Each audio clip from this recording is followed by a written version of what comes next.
And now, Lifestyles Unlimited presents the Real Estate Investor Radio Show. Over the next hour, we unfold your map to financial freedom.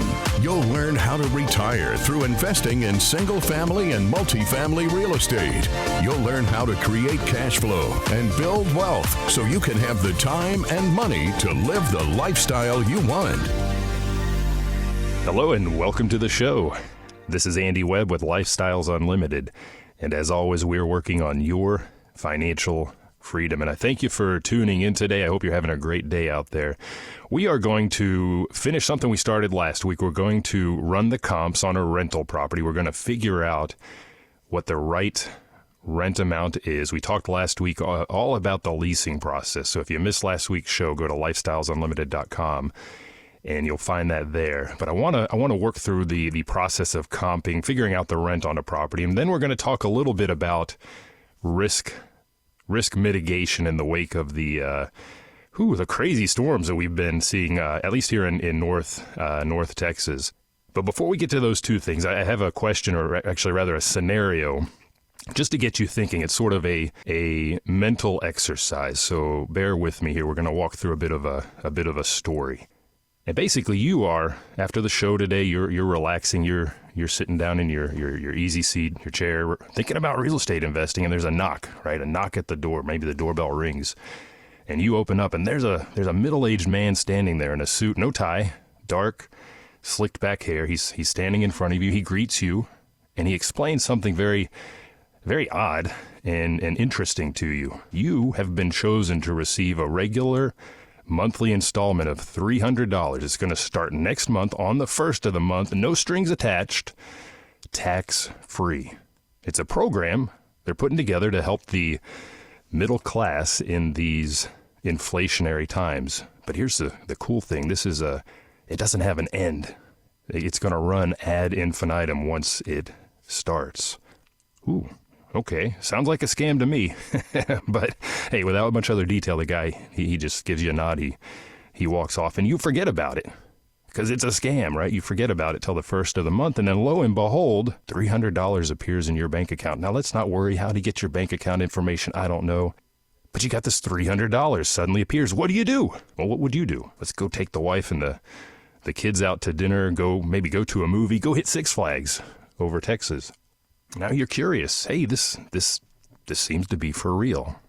Next month, there it is again, $300 in your account, just like before. But unlike before, you give the situation a little more thought, and you realize that, you know what, I really could use that money to pay for the car. I got a car note, I got a car payment that I have to make every month, and I can put this towards that car payment. So you do. And you do that for the next few months. And, well, about half a year later, that guy shows up again. And you think, here it comes. Shoe's about to drop. I'm in trouble. Going to have to give the money back. But no. In fact, he explains that the amount you've been receiving is now going to double from $300 to $600. Ooh, now what are you going to do? Even more extra cash. What would you do? $600. Use it to pay the utilities, perhaps. Hey, maybe crank the AC a little cooler this month, or pay for half the monthly food bill. Lots of options there. And this is great. Income every month that helps with the bills. But it gets even better. That guy, he shows up several months later, and this time he says, you know what? We're not going to add another $300 like we did before. We're going to double it again. Now you've got $1,200, $1,200 coming in every month. And things are getting much easier for you on the financial front. Bills are handled more readily. Living expenses are coming under control. They're still there. You have those living expenses, but you are now covering them with ease. Sounds absurd, right? But it does not have to be. What if I told you that guy, he just keeps coming back again and again, and next time he says, you know what, we're going to make it $2,000 a month. A year later, $4,000 a month. That number, it just goes up and up and up. And I know it sounds crazy. You know, that guy at the door in the dark suit with the slicked back hair, that's probably Rod Serling from the Twilight Zone. Now, if you're younger than Generation X, you might need to go look him up. One of Rod Serling's tales of the absurd, but it's not. This is something that real estate investors, members that I know at Lifestyles Unlimited, do for themselves all the time. There's no man at the door. It's them. They go out, they buy a house, fix it up, rent it out, get it leased, and collect that monthly cash flow, anywhere from $200 to $600 a month. If you're doing it right, yes, it is tax-free. So this is a real scenario that you can put together on your own. What I'm describing, by the way, is in effect a concept that we call cash flow chunking. We create monthly passive income by investing in residential real estate and then use that passive income to cover some part of our monthly expenses. Those are the things that we talk about at Lifestyles Unlimited, how to go out and do these things. And we talked, for example, on last week's show just about one of the processes, which is the leasing process. And this may be after you've renovated the house, first time you're putting it on the market, or it may be when a resident has moved out and now you need to re-let the property. And you'll have to go out to the market and see what are the rental comps, the comparables. What can I charge for? What is the market rent for this property? And I want to do that with you now. I want to just really dive into that particular process because that's very key to your cash flow.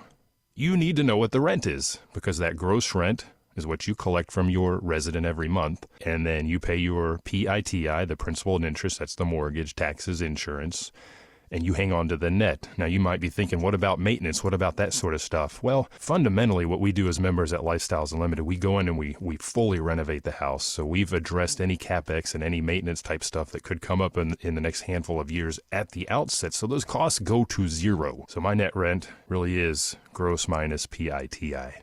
Okay, now, but what is the rent? So I'm going to look at a property with you. This is over near Fort Worth, one of the suburbs over there. Older area. In fact, the property is older. It's a 1950s build. And the good thing is when we bought it, it already had a small conversion on it.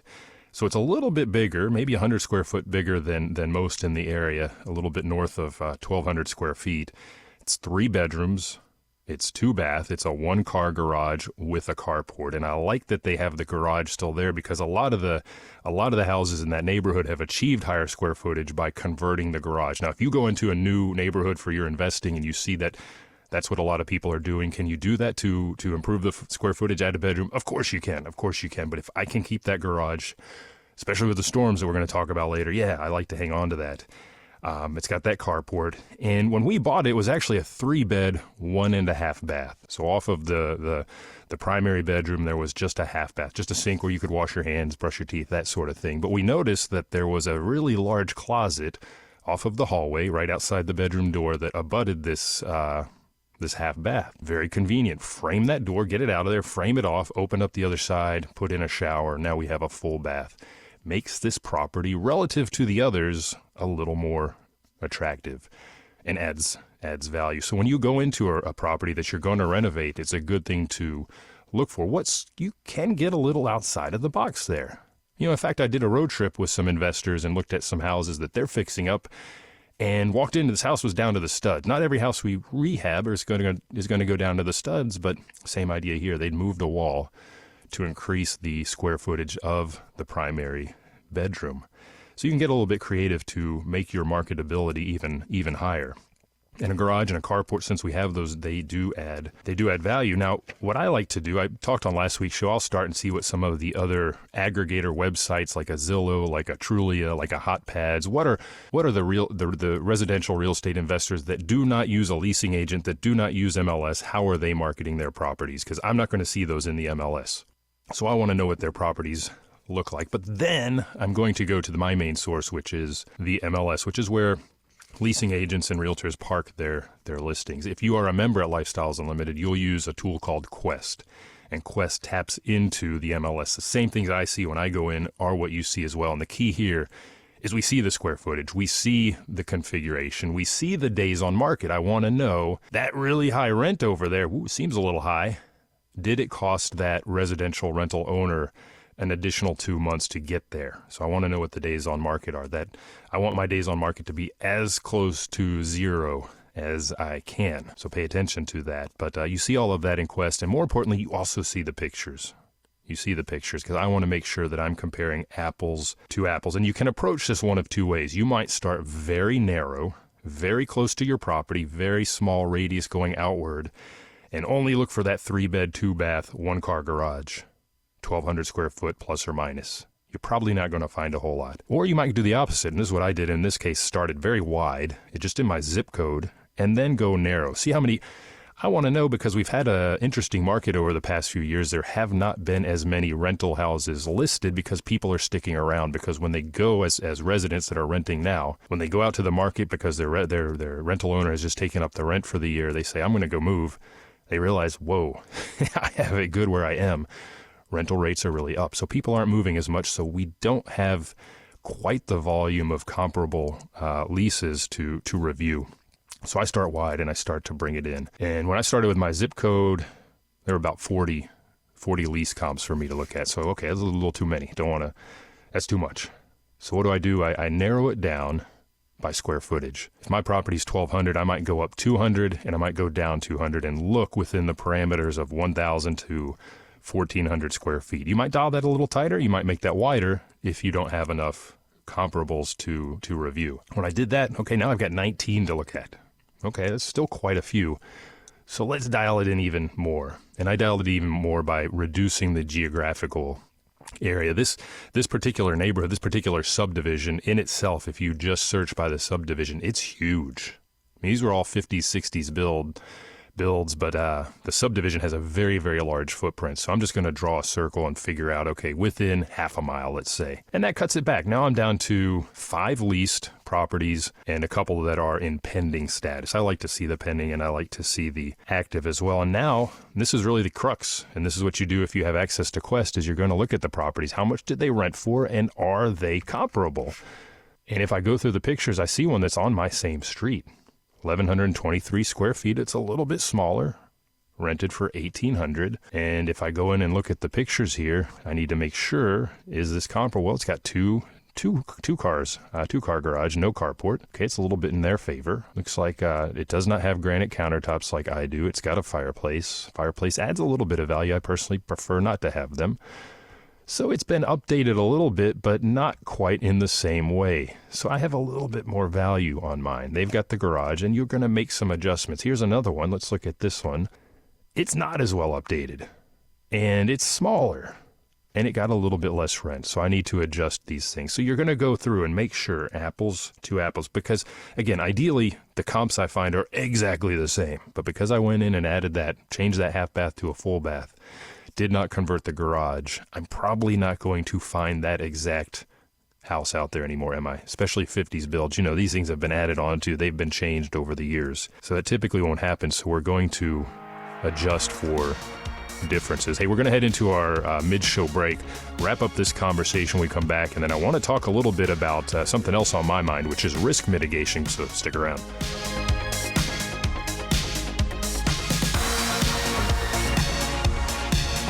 Got questions? Call Lifestyles Unlimited at 855-497-4335. The Real Estate Investor Radio Show continues next.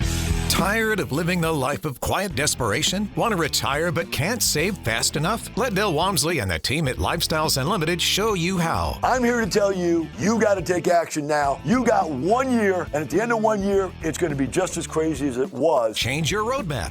Change your life. So unlike when you go to retire and you think you have a pile of money and you're going to live off that pile of money and your goal becomes die before you run out of money, right? Use real estate to create passive income. Our goal here is just go out there and create the income stream. We don't care how big the pile is. That's irrelevant to us. Create the income stream we can live on, and then every year continue to build that wealth. Build wealth. You should be able to increase your income every year for the rest of your life. I have since I was 34 years old. Get educated now at Lifestyles Unlimited. Text the word radio to 88007. That's radio to 88007. Join for $297, a 60% savings off the regular price. Text radio to 88007.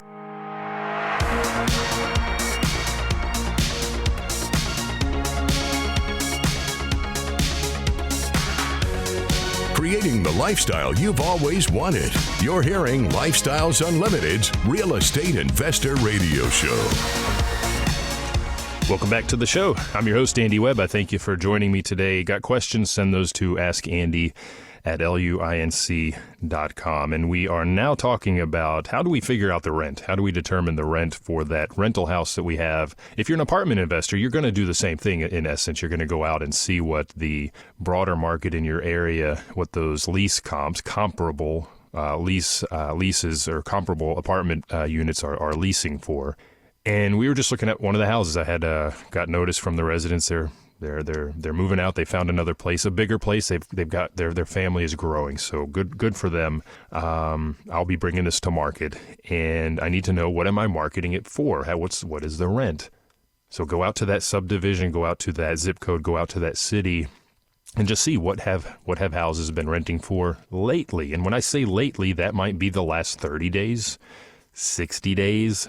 90 days. If you're not getting enough comparable rentals to review, you may need to take that time frame back as well. Now, the ones I'm looking at, my system defaults to 90 days. I like to start as close to current period as I can. But again, if you're not finding what you need, go back farther in time. And sometimes if that takes me back to October, November, December, that is a slower lease-up period.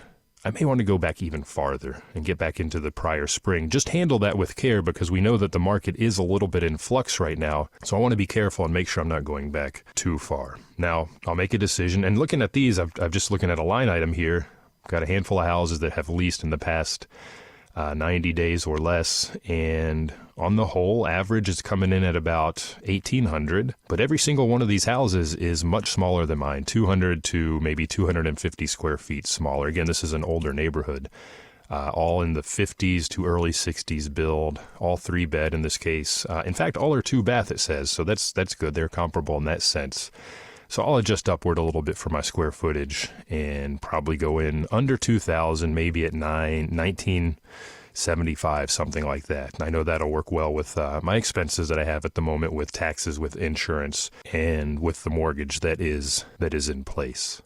You can, by the way, when you're comping a house to figure out the market value, we will tell you, do not use the average dollar per square foot amount. That it skews very quickly. If you're doing this for a rental comp, it's more reasonable in my view to do that. If I take the average here, it actually takes me up a little bit north of 2,000. But best product, best price. I like to have the best product on the market, and I like to have that come in at the best price, which may mean just a little bit below market. And by the way, $2,000, there's a bit of a psychological barrier there. So if I can slide in under that, it's going to help me get this marketed much quicker. By the way, what are days on market? Average here, 36. Now, what I don't see is, were these marketed as vacant homes? Were they occupied? That can change the dynamics as far as how slowly or quickly something leases. It's good to get it going as soon as you can, even when it's occupied, if you can. So that's comping a house. If you have any questions there, again, you can email me at askandy@luinc.com. I'm doing this on a few properties myself. For the most part, everybody has renewed without issue. Now, talking about issues, we've had a few issues here in North Texas. I know down in Houston, you've been dealing with a lot of water. Probably in the weeks before we started dealing with a lot of water here, we've had a tremendous amount of rain. It's one of our wettest on record, which is very much a counterpoint to what we had last year, which was very dry. And we see that here. We see some pretty big swings. So I want to talk about risk and the weather and mitigating that risk. And, I do have, we've got a lot of houses around the Metroplex, DFW area, a few down by Houston, but I've got a few that are concentrated. And unfortunately, we took some hail. I've got 4 houses that are within a radius of about 7/10 of a mile, under a mile radius there. And that area took hail. So I've got 4 properties that got whacked. And in conversing with some other investors, one of them said, hey, that almost speaks to diversifying geographically so that you're a little bit better spread out. Now, looking at my portfolio, I'll tell you we are. And most investors I know at Lifestyles Unlimited, we go where the numbers make sense. In fact, we're going to have an investor on here in a couple of weeks that is very much spread out. I don't think that's because of a diversification due to weather issues, but more because that's just how the properties have become available. But what are the pros and the cons with respect to having this kind of a concentration? I mean, I have 2 houses that are on 2 streets that back up to each other, right? So they're obviously very close. So the big pro there is, man, I know that neighborhood. I know that subdivision. I know that city. In fact, I grew up in that city. So if I get a lead on a house over there, I do not have to think twice about the rental rates or the values. That lease analysis that we just did, that's in my head already. I know this area because I've got a handful of properties there. So I know it's like the back of my hand, very easy.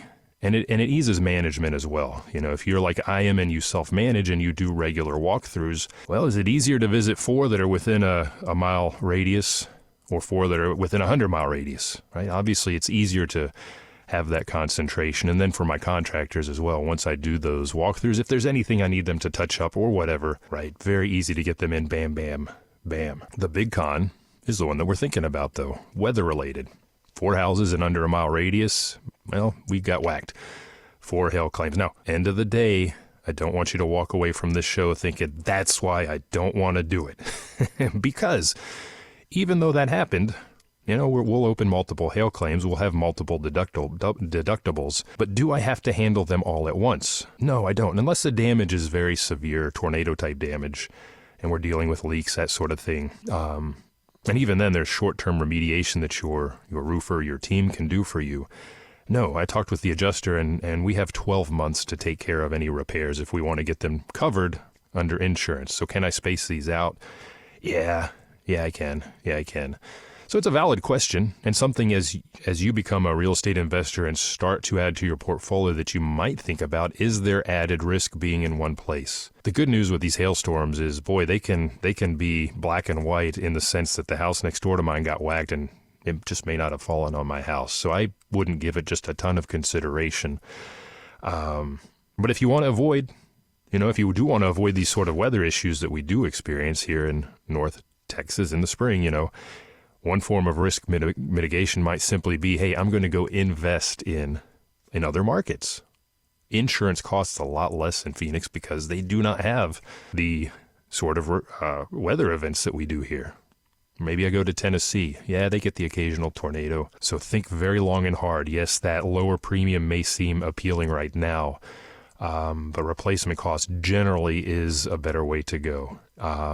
Now, if you want to lower your premium, something you might play with are the deductibles. And if deductibles are forced up too high because of the cost of insurance, because of the cost of everything around us, the storms, the rebuilding, etc., let's say they go to 5%. I will just pay my roofer cash because their cash prices are way below what you see when they go through the insurance adjusting side. Just like when you go to the doctor, if you ask, what is your cash price? It's going to be much lower because they don't have to mess with insurance and all the red tape and all the bureaucracy and everything that goes into that. There's very much a different price for things when it's insurance covered versus cash. So hey, if deductibles go up, plan to pay cash. If you have a big portfolio, you're probably going to be covering that out of your cash flow, really. Which brings me to reserves. Let's talk about cash reserves. As we started our business, had 1 rental house, then we had 2. If anything small came up, we just funded that out of the cash flow, right? We were putting the money back into the business. If we had a resident move out and we needed to do small touch-ups to the paint or whatever, we just funded that out of the cash flow. And as we added to our portfolio, our cash flow grew and our ability to do that grew as well. But along the way, I want you to think about what happens if you are in a situation like Andy and you have multiple hail events, you need to come out of pocket for multiple deductibles. This is where having a little bit of cash in hand is helpful. And I would encourage you to start to build a reserve. Call it a maintenance reserve, call it a CapEx reserve, call it what you want. But having that money in the bank will help you sleep a little bit better and will help you handle these situations if they come up. And the way we approached it was simply for each property every month, we set aside $50. So if it was 2 properties, there was $100 every month going into the reserve account. When we got to 10 properties, right, do the math, 500 every month going into the reserve account. And we continued that while we were working. The goal was to have the reserve account at a certain level before I left my job, because now we're living off that cash flow. And if I need to cover something out of that cash flow, that things could get a little tight perhaps. And once we hit a certain level with the maintenance reserves, CapEx reserve, whatever you want to call those reserves, we stopped contributing. We're at a safe place now. There's enough cash in that bank to cover these sort of situations. So if you're going to plan to ultimately retire by building up your cash flow, and you should plan that, make that plan, start to set those reserves aside. Right, having cash reserves is smart. It's think of it as a form of self-insurance to an extent. Now back to the weather, and one very specific question that crossed my desk recently. For me, I got a lead on a house in another city, another town, out towards the country, a little bit of out in the suburbs, exurbs. And when I started doing my due diligence on it, I noticed it's very close to a small river, a creek, something like that. And when I see that, first thing I do is I say, okay, I'm going to go out to the FEMA website, and you can put in an address and see, is this in a floodplain, in a flood zone? And yes, it was. I forget, flood zone A, flood zone AE, whichever it was. The point is twofold. Number one, do I want to be investing in a spot that has that potential in these situations where we have a lot of rain to have flooding? Because you're going to have to deal with that if you do. Personally, my answer to that question was no. But the other side of the coin is if you say, yes, I'm willing to take that risk on, please understand that aside from, especially if you have a loan on the property, aside from that regular insurance that we were talking about, you're going to have flood insurance as well. So be sure to figure out, talk with your agent again, what's it going to cost me for regular fire and dwelling landlord policy? What's it going to cost me to insure against flooding? Because again, the name of the game is cash flow. And I want to make sure I understand all the variables. And this is a variable that in most situations we don't have to deal with. Most investors I know stay away from the flood zones. Some people go into them because they don't know they're there, right? That's part of learning how to do your due diligence to mitigate that risk. And last thing, speaking of risk mitigation that I have to talk about here, boy, I've got a dog. We picked up a dog a couple of months ago, rescued him from a shelter, and he likes to go for walks, and I like to go for walks, and we walk around the neighborhood. And I have to tell you, there are heaps and heaps of branches and trees on every block where I live and everywhere around the city as I drive around the town. And I can tell you, hands down, the most common tree that I'm seeing in those heaps, the Bradford pear. So let's talk trees. Trees are great. My kid loves them, great for climbing. They add value to the property. You know, if they're on the south and west of the house, they give shade, keep that electricity bill down. But at certain times of the year, they push your level of risk up, and they can cause damage. So risk mitigation with respect to trees, keep an eye on this for your rental properties and your personal house. Keep those limbs pruned back from the house. I did this a year ago on pretty much all of our portfolio, and I can tell you today that I'm really glad that I did because it had no issues.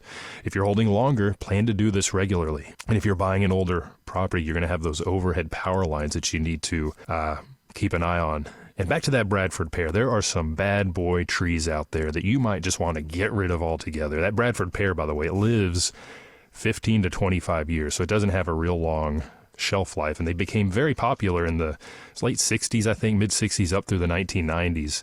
It's actually now considered an invasive, but it was a very, very pretty tree. Great when it blooms those white blooms in the spring. I see them all over the place in the yards, and now I see them all over the place in heaps on the side of the road.